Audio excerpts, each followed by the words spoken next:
one of the risks that has been real to me that I have frankly had to intentionally push against was the risk of what will somebody else think if I step out and do this. That's a risk too.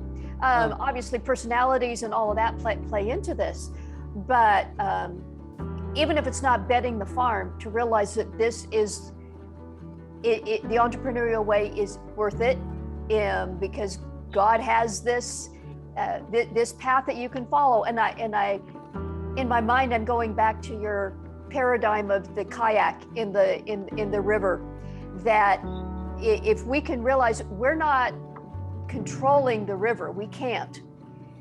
God is doing something in the world and invites us to participate with him in creating. Like you said, Genesis 1, that's what our work is about.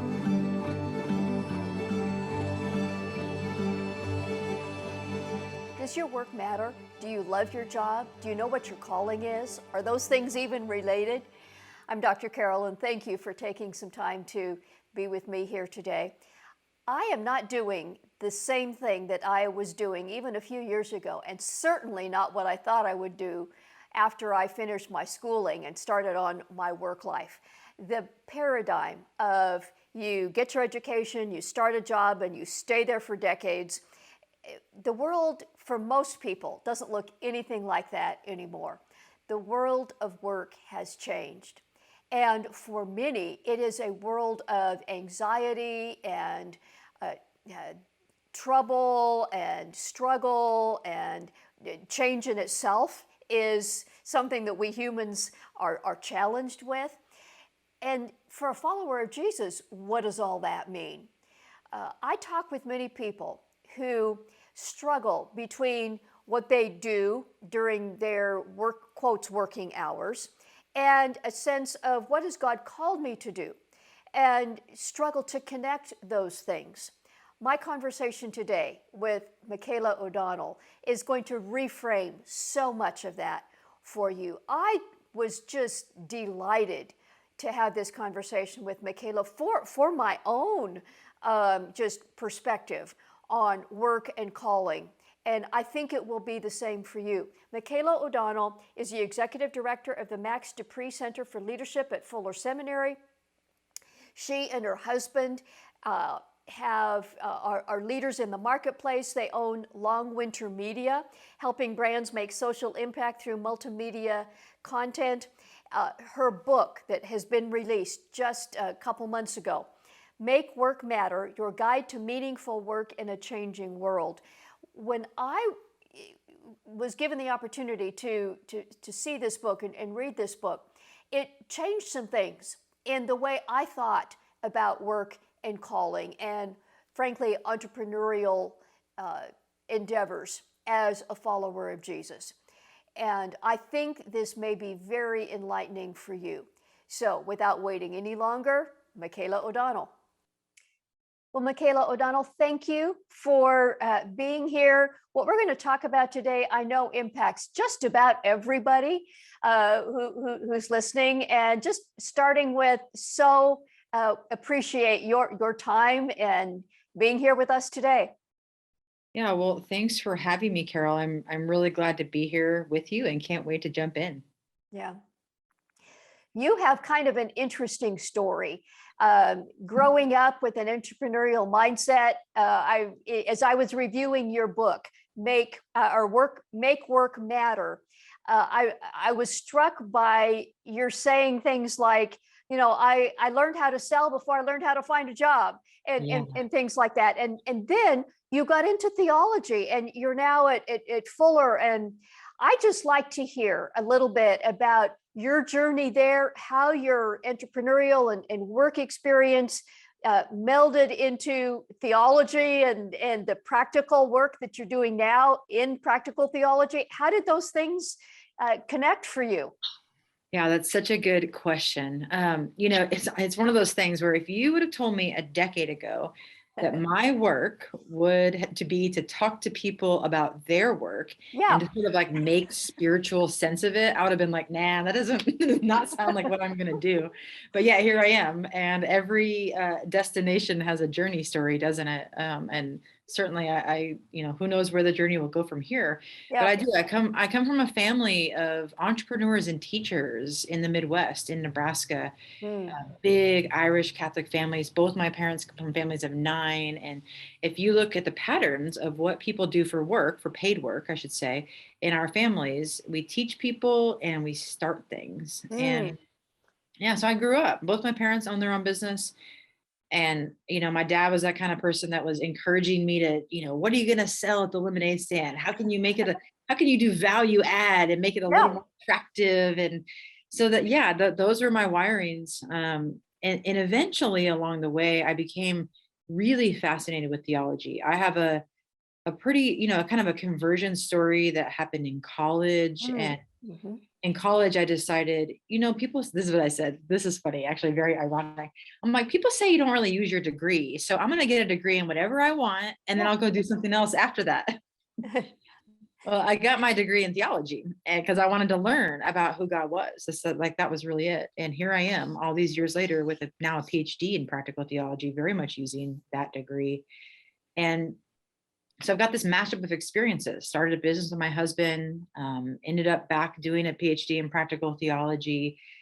And it's the mashup of those that really led me to write this book, to talk to people about their work. Yeah. But not just that. The last thing I'll say here is that in parsing out my own mashup and my own experience, I've just talked with so many people about their own work and realized how sacred those conversations are, Mm. and just how much wrestling and hope and longing and heartbreak happens there. So it honestly, it really is a privilege. I do that work at the Max Dupree Center for Leadership at Fuller Seminary, and through the book that you just mentioned, Make Work Matter. Yeah. I find it interesting, the family of origin stories that play into how we think about work. I came from a family where I did not learn how to sell, and you went to school and you got a professional degree, and I went to medical school, and now I'm doing some very different things that take a very different kind of mindset. Mm. And you're talking about the ways work has changed, especially in recent years for so many. It's not that there haven't always been entrepreneurs, but in recent years, the environment has been so different and changing so rapidly that the mindset and the skills and the way of coming to work, the way of bringing yourself to work, just across the economy, and as followers of Jesus, both is quite different. You referenced in your book the idea of just the treadmill of work, and what did you call it? The assembly line. You Yeah. just do one thing after the next thing after the next thing. And I look back, and for the first 20 years of my work life, there Mm. was so much of that, but that doesn't work very well for so many of us now. Yeah, that's so good. Yeah, Reid Hoffman, who's the founder of LinkedIn, he will describe, let's call it the old way of work, though who knows exactly when that stopped and the new way started. Yeah. But he would describe the old way as kind of like an escalator, right? We get Hmm. on it, whatever path. We might take a break to have babies or whatever else, and Yeah. we get back on it, and we sort of slowly ascend up to the top. And when we get off, we've got maybe a retirement plan. We've got years of whatever's coming next, and that was the way it worked. And he would say that today the escalator is jammed at every level. Mm. People have a hard time getting on when they're in their 20s. People in their 60s can't get off. They're like, I Yeah. don't have enough money, right? And so Yeah. it's been helpful for me to imagine, like it or not, that the world of work today feels much less like we're riding up a smooth ascending escalator, and much more like we're in kayaks riding down whitewater Yeah. rapids. Yeah. And that can be scary. Let's just acknowledge the angst there, in so many ways. For followers of Jesus, let's get into that. We talk about spiritual transformation and spiritual growth a lot on this program, and you relate the work and even the changing ways in which work and life are impacting all of us, to our calling and the way that God built us. I hear from people fairly often Mm, who wonder, well, what does God call me to do? And how can I understand that? And they think of calling maybe as some big church work in the future when yeah. I've got myself together. Uh, Mm, Dismiss that for us. You yeah. have such Yeah. a different and helpful way of thinking about it. Yeah, yeah, for sure. I'll get there in a second. I think you said something really important a few minutes ago, Carol, and that was that all the change and the ways it sort of comes at us can feel pretty overwhelming and, Yeah, to use your word, scary. yeah, And I think the first thing that's very comforting to me as a follower of Jesus is not that, oh, we got to make a quick turn toward hope and light and happiness because we're followers of Jesus, but rather that God meets us right in that overwhelm and mm, in that fear, right? Like thank God's you. right there in it. Yeah, And it's like, it feels kind of confusing or chaotic, or like we're on whitewater rapids mhm. and we don't really want to be. And God's right there with us. So that's the first thing. Just that I thought that you made a really good point. Yeah, thank you for that. Yeah. And just again to join you in the pause there for a moment. Um, it's not that we have to expect to feel easy. It's that we don't have to carry all the angst, that it's not ours to carry, and God isn't waiting for us when we get past the angst. he's Yeah. he's with us right in the middle of it. Yeah. And I think just boots on the ground, that's really hard to do. Yeah, Right. yeah, I'm a I'm a I'm a bit of an achiever. I like to have fun. I'm an I don't know if you're an Enneagram person, but I'm an Enneagram 7. oh I like boy, when yep, things are yep. I like when things are feeling good. And so this invitation from God to just be super honest and to be right there, and sometimes, if I can even say it this way, just letting ourselves soak up even grief, right? And Mm, again, like pain, I was an Enneagram 7, pain's hard for me. So yep, that's maybe even more particularly my journey than other people's, but that is quite the invitation. And yet quite the therefore quite the invitation to respond to, and not so easy. So I really appreciate just and I think it comes out in the dailies, right? I was just talking to yeah, someone this morning about the prayer of examine, just the daily yes, practice of mhm, cataloging, right? Where are the high points and the low points of the day? And mm, where did you notice God at work? And I think that so much of the letting God meet us and acknowledging that God meets us in the overwhelm comes in that cataloging of like what's just been and what is right now, because otherwise it can be easy not to do. So just acknowledging that it's hard. But you wanted to go to calling, didn't you?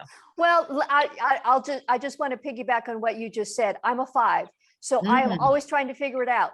I have okay. to figure it out. I'm in my head trying to figure out the path. In fact, I was just having a conversation with the number 2 person who works with me in the Dr. Carroll Ministries yesterday, trying to figure something out. It's where my head goes, and just Mm, the call to not have to carry it and make something happen, just to be and trust that Jesus is enough. yeah.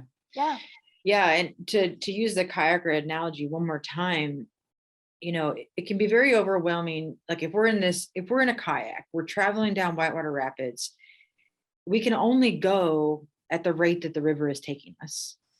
Right? It's like we can't go. We can maybe have done our pre-work and look at the river and get safe and do those things, but we can only go at the rate the river can take yeah, us. And yeah, so much of our work is about both our inner. So I'm a big believer that the inner work we do is what helps contribute to the external work we do, right? yes, The work God's doing us inside is what helps us show up as people who are contributing to the world, helping solve big problems, encouraging one another, the things that really matter.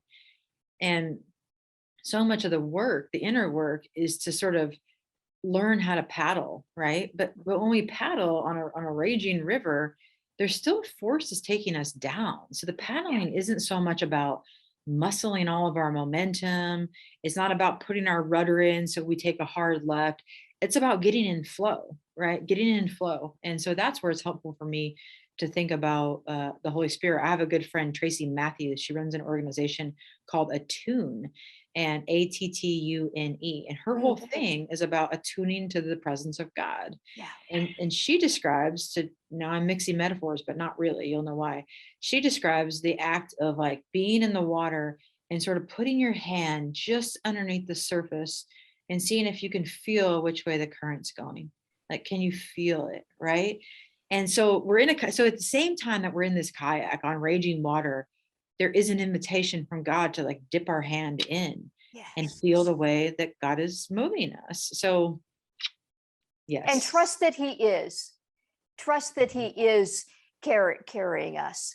Um, Is that I'm easy? glad we paused here. This is such an important and hopeful thing that to just park here. I'm glad we parked here Yeah, for a little bit. yeah, Yes. thank you. Thank you for indulging my sidetrack and uh No, I'm so glad we into that. did because it speaks just to me also, and I know it does to our listeners.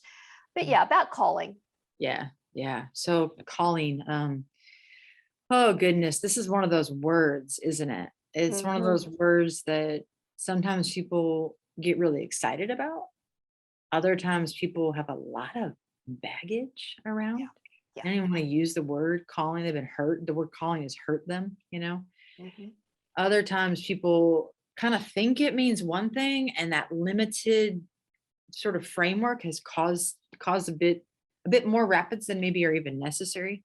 Yeah. I teach classes on vocation as part of my role at Fuller Seminary, and one of the first things I do early on in a class period is I ask my students, like, okay, so what is calling? Like, can we just define this word that gets used all the time? And I don't yet talk, but I just facilitate, right? I facilitate their discoveries and their words. And these are really smart people and people who love God. And what we eventually get to is something like a calling is a job I love, Mm. or calling is the work I was meant to do. And then I say something like, that's super, it's really beautiful. I love those phrases we just came up with.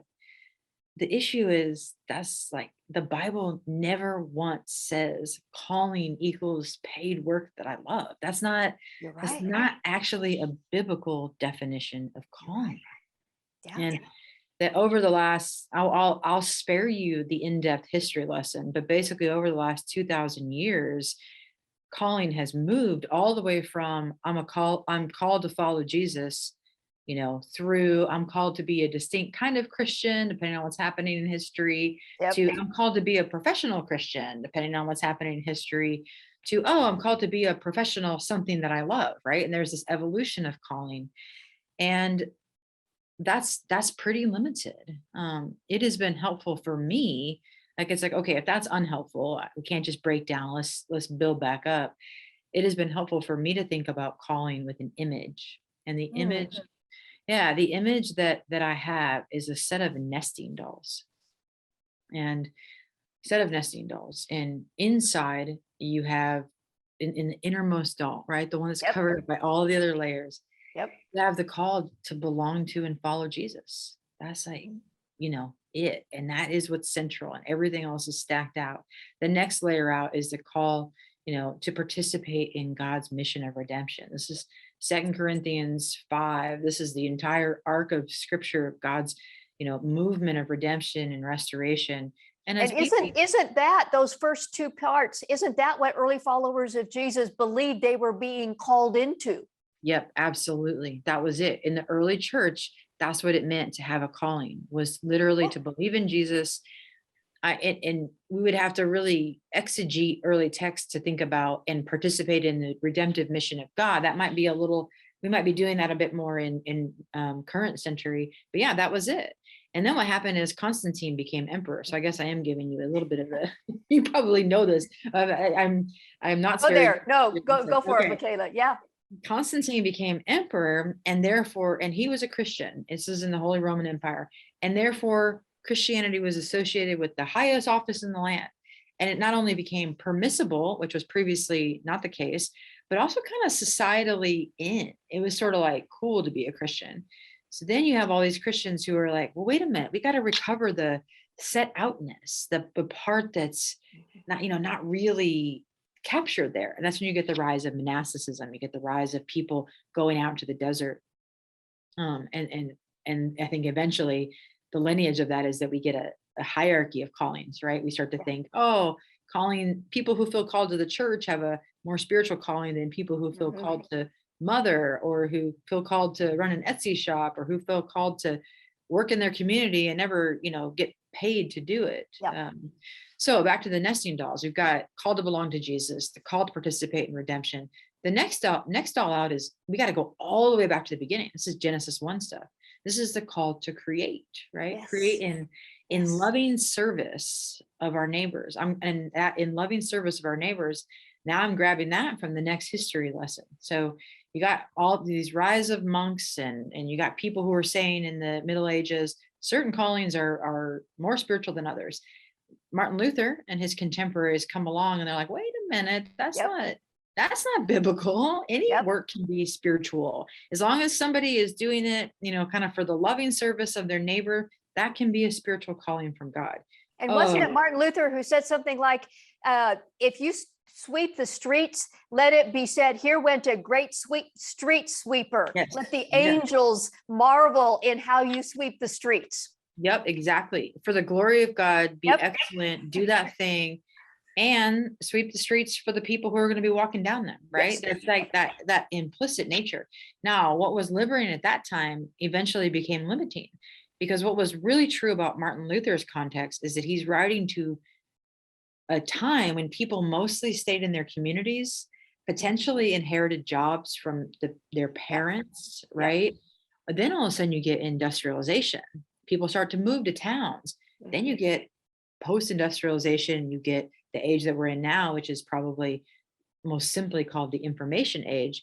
And people don't have static jobs. They no longer have stations. So then all of a sudden you got to stay in the station to honor God becomes kind of limiting in our age. And so that's when that's actually why nesting dolls is helpful to me. And so now we're on to last nesting doll. So first, call to belong to Jesus. Second, layer out, call to participate in God's mission of redemption. Next, the call to create, right? Genesis 1, let's fill the earth and subdue it. And then finally, once all those dolls are nested within, we have the outermost layer, which is all the particulars that God calls us to: people, places, roles, yes, sometimes jobs, but never singular, and often dynamic instead of static. So, I'm a mother. Did I always feel the call to be a mother? Well, not when I was 10. I wasn't thinking about that. But that sort of compelling thing from God emerged over time.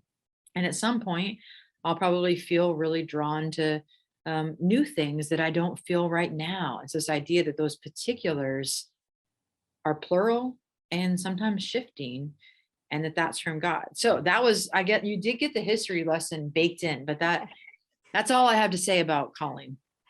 Well, it is, I believe, refreshing to hear that.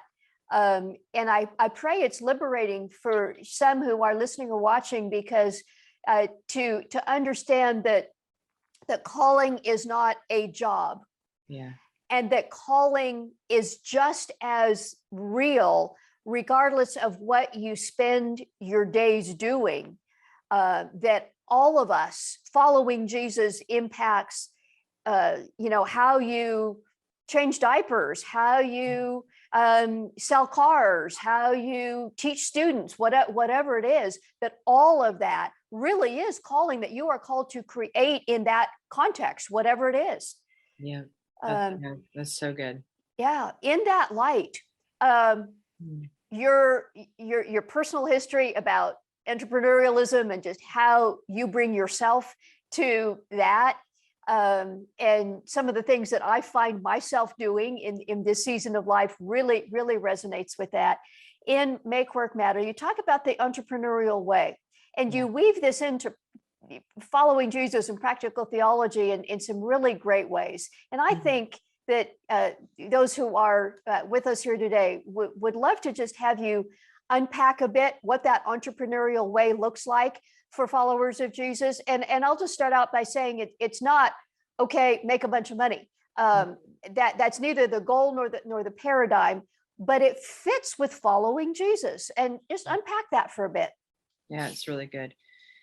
Yeah. So I find entrepreneur to be a word kind of like creative or Mhm. like leader, where we opt in or opt out.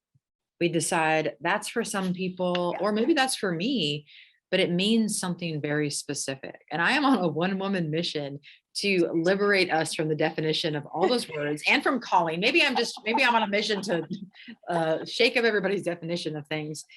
But an entrepreneur, when we picture an entrepreneur, we mostly think of somebody who starts a formal business. Yeah.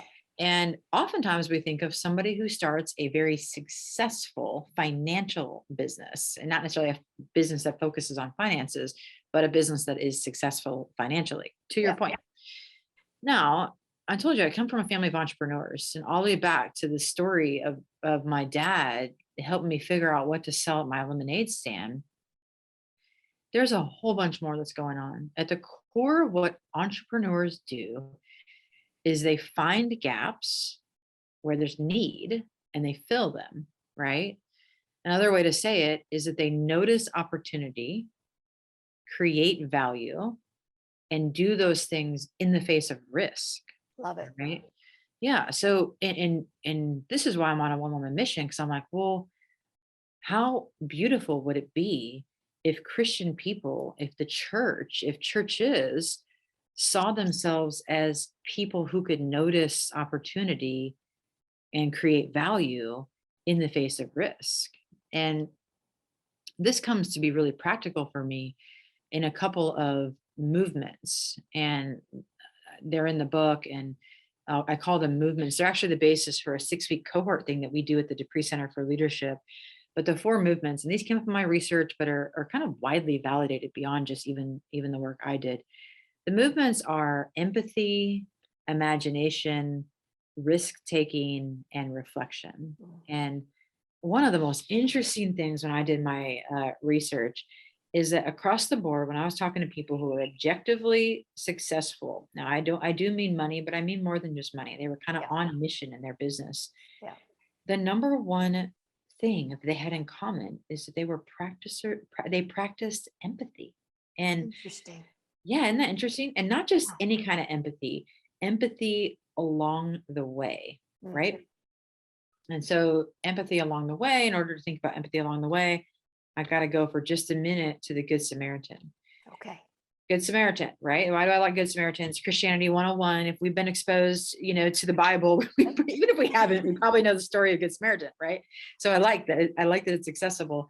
And we won't comment on the guys who didn't stop for a second. That's not our task today, but instead focus on the one who did stop. All right. You got this man who is badly in need and is hurting and is on the side of the Jericho road. And you got this other person who's presumably en route from some point A to point B. He's on the road. He's got his supplies packed. He's got his donkey. And yet, he lets empathy interrupt him, right? He Yeah. moves over to the side of his road. Then he decides, and I like to use the word imagine, he imagines himself actually helping this person. He says, I've got resources that can help. I've got resources. I've got oil, wine. I've got a donkey. I got a bit of money. Here we go. And then he takes this risk. He Mhm. decides to go slower. He decides to attach himself to a vulnerable person. Yeah. He eventually enters into an open-ended financial agreement with an innkeeper. He's like, here, take care of him. I'll come back and pay up my bill later. Right. Talk about a financial risk. Yep. I know. Talk about a risk. Yep. And he did all of this rooted in the resources he already had and based on an empathy that interrupted. And so when I talk about the entrepreneurial way, that's the kind of stuff I'm talking about, is that we can all be people who empathize with others. We can all be people who imagine how our resources can go toward the good of others. We can Yeah. all be people who decide when appropriate to take risk to join people. Mhm. And so in that way, the entrepreneurial way feels very, very Christian. It feels very, very much like being good neighbors, which takes us ironically or not, all the way back to Luther, right? That's right. That's right. Yeah, you started your description of this whole entrepreneurial way by exhibiting that. What would it look like? Or imagine what it could be if followers of Jesus in the Christian church brought themselves to the world in this way.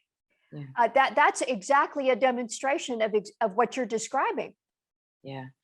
Yeah. And I mean, I have a lot of people, my book is called Make Work Matter. And, the secret is, the work that we do, paid or unpaid, in the church, outside of the church, with our families and our communities, for the sake of money, it already matters to God, because yeah, like, it already matters to God. And we have to get honest about the fact that much of the time we're on a quest to make it matter to us, and that's not a bad quest per se, but just being honest about what we're actually trying to do. Yeah. And so when we talk about work that matters, work worth doing, it's these postures that help us move toward it. What does it look like to be to reinvent our relationship with risk as we work? Yeah. I've already said I come from Nebraska, and in Nebraska we talk a lot about big risk as bet the farm kind of risks. These are the risks that you got to go all in on. It's really a lot, and there is a time and a place for that in our work and in our larger sense of vocation. But much of the time, for me and for others I know, it plays out in much smaller increments. And so it's been helpful for me to think about, like, next doable risks, right? Yes. What are the things that you can do with the resources you already have? Maybe the resources I have are this new friendship I have with you, Carol, right? This new, maybe I have some time, maybe I have some networks, maybe I have an idea, right? Resources come in maybe it's money, but they come in all shapes and sizes. And so, yeah, when we talk about doing work that matters, making work matter, these four things have not only been a way to sort of help everybody think and be more entrepreneurial, but to really pretty quickly recognize that our work actually already has a lot of meaning in it. I love that. And that it matters to God. Yeah. That has stuck with me, that you said a moment ago. One of the risks that has been real to me, that I have frankly had to intentionally push against, was the risk of, what will somebody else think if Mm. I step out and do this? That's a risk too. Oh, Obviously, personalities and all of that play into this, but even if it's not betting the farm, to realize that this is the entrepreneurial way is worth it, because God has this this path that you can follow. And I in my mind, I'm going back to your paradigm of the kayak in the river, that if we can realize we're not controlling the river, we can't. God is doing something in the world and invites us to participate with him in creating. Like you said, Genesis 1, that's what our work is about. And there's a certain sense in which we can worry less about risk. We'll want to be prudent and wise, but we don't have to worry, because ultimately we know the outcome in the eternal sense. yeah. So it gives us a certain framework and solidness in which to learn to paddle and take a risk for the good of somebody else. Yeah, I think that's really good. Two things there. One, that's exactly what you said, and even what will others think. That can sometimes be the riskiest part. And I mean, I was just talking to somebody the other day, and they have this really cool idea, but it's kind of like, I'm gonna really have to put myself out there to do this idea. And she was sort of pitching it to me. What do you think? Do you think I should do this? I feel so risky. And I reminded her, you've actually already taken a risk by pitching it to me, pitching it to one person. Yeah, And so by breaking down these things that feel too risky that's into good. smaller bits, it's like, wait a minute, I did that. Wait a Yeah, minute, I paddled a little bit, and to be able to build on that is really powerful. But then the second thing that you said, and that we know how it all turns out, cannot be overlooked. And you know, I believe that, okay, let me say it a different way. So career experts, they would say that one of the number one skill, actually the number one skill people need in a changing world of work is resilience. Because change is coming so fast and hard, we predict that just a lot of things aren't going to work out as you planned. And so Yeah. therefore this resilience, this ability to Yeah. endure setback and do well in the face of stress is actually the number one skill. Now, I believe that resilience is a gift of the resurrection, right? Exactly what you said. It's like we actually already know how it turns Wow. out. We know God has the final word, Yeah. which means our failures will never define us. Mhm. A risk gone awry will never have the final word Yeah. because God does. Yeah. And that in that we have the freedom of who we belong to, whose image we're created in, and it's that security that ultimately drives our capacity to start to take those little manageable risks. And then those little manageable risks, those little dual risks, I like to call them, they stack up over time. Mm. Beautiful. Beautiful. Oh, Michaela, this conversation has gone so quickly. It's meant so much to me. And I just want to give you a moment to invite those who are listening and watching. Where can they connect with you? We'll certainly put links to your book under this video and in the show notes to the podcast. But how would you invite them to find out more or connect with you? Yeah, well, it's been a real pleasure to talk with you. You're a deep and wise thinker, and so that's a real treat for me. Yeah, I'm available on all the platforms, Instagram, LinkedIn, places like that. Most of my work is housed on the Dupree website. So again, I work at Fuller Seminary. I'm the executive director of the Dupree Center for Leadership. You can just Google that and or type in depree.org, and you can find out about all the things I'm doing at nauseum, perhaps. Well, thank you, and we'll include that link as well. Michaela, what a joy, what a pleasure, and I really feel a desire in my soul that this is not the last time you and I connect. So we must stay in contact. That sounds great, Carol. Bless you. You too. Perhaps this conversation connected work and calling and meaning and perhaps even the entrepreneurial way in a way you had never thought about for yourself as a follower of Jesus. I'd encourage you to check the links under this video. We have the link to Michaela O'Donnell's book, Make Work Matter. And if you want to connect with her more, certainly to the Dupree Center and her social media and so on. Just if you are struggling with your work life, this will be a really fruitful place for you to spend some of your energy and thought life in getting her book and looking into some of the things that she's talking about in the Dupree Center. Just take advantage of that. And I would love to hear from you as well. I just want to invite you to come to our website, drcarolministries.com, and leave me a confidential message on the contact page, or leave a message under this video. I would just love to hear from you. That means so much. I want to thank you for spending this time together, and until next time, may God bless you.